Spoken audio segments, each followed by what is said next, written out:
as long as the top floors did not exceed 25% of the building's footprint. So for what is ostensibly the skinniest skyscraper in the city, at 100 feet by 65 feet at the base, you would imagine that those top floors probably are not very big, and you'd be correct. Top floors of Mountain Tower are only 9 feet across. 9 feet across.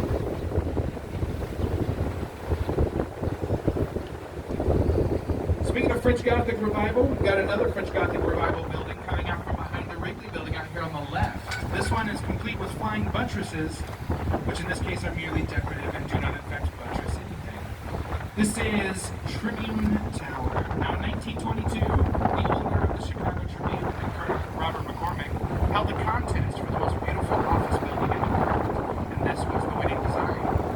Designed by New York architects Raymond Hood and John B. Howell, was completed in 1925 and was modeled after the Rouen Cathedral in Normandy. My favorite part of Tribune Tower, though, isn't visible from the river.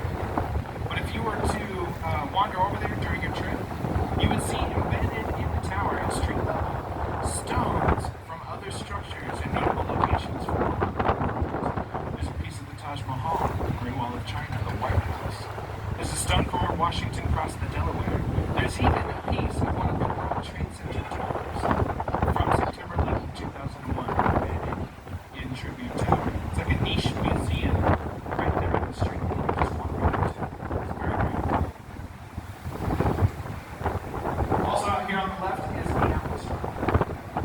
Created in 2017. More notably, though, this is near the location of the first permanent settlement in Chicago. Right up here near where Founders Court is today was a trading post run by a Potawatomi woman named Kitty Hawa and her husband of French and African descent, Jean-Baptiste Point Dusable.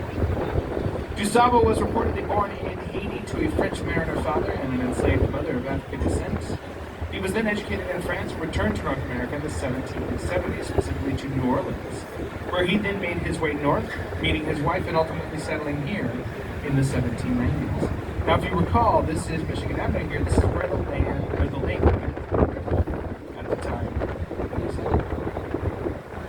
Today, Dusable is considered the founder of Chicago, and we honor him with a bust up on Michigan Avenue, as well as in the names of the Dusable Bridge on Michigan Avenue, the Dusable Lakeshore Drive out by the mouth of the river, and the Dusable Black History Museum and Education Center in Washington Park, south side of the city.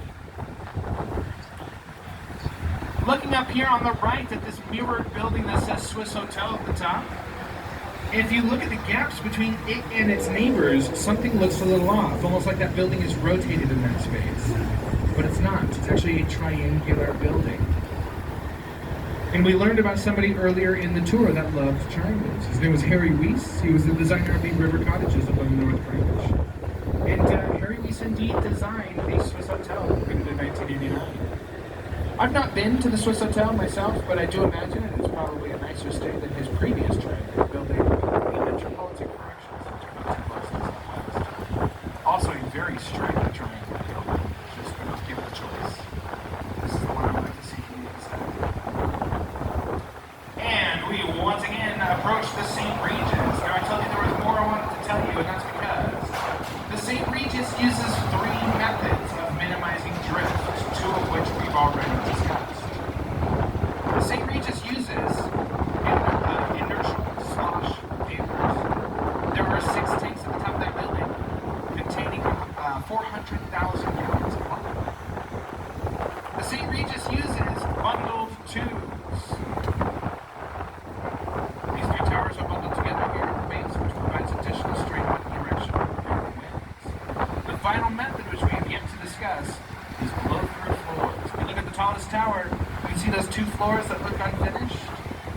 Those floors have no windows, no residences. Other than the elevator shafts, there's nothing there. So that the wind can blow right through, which helps to relieve pressure on the windward side of the building. But that's some expensive square footage. For reference, the top floor of the Central Tower and a terrace above it was sold as a penthouse for $20 million. So when you extrapolate from that over those buildings,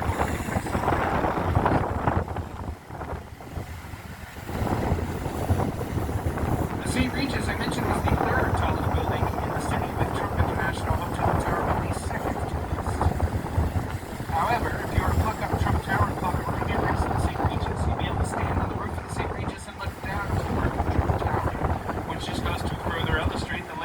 Spire can do when it comes to the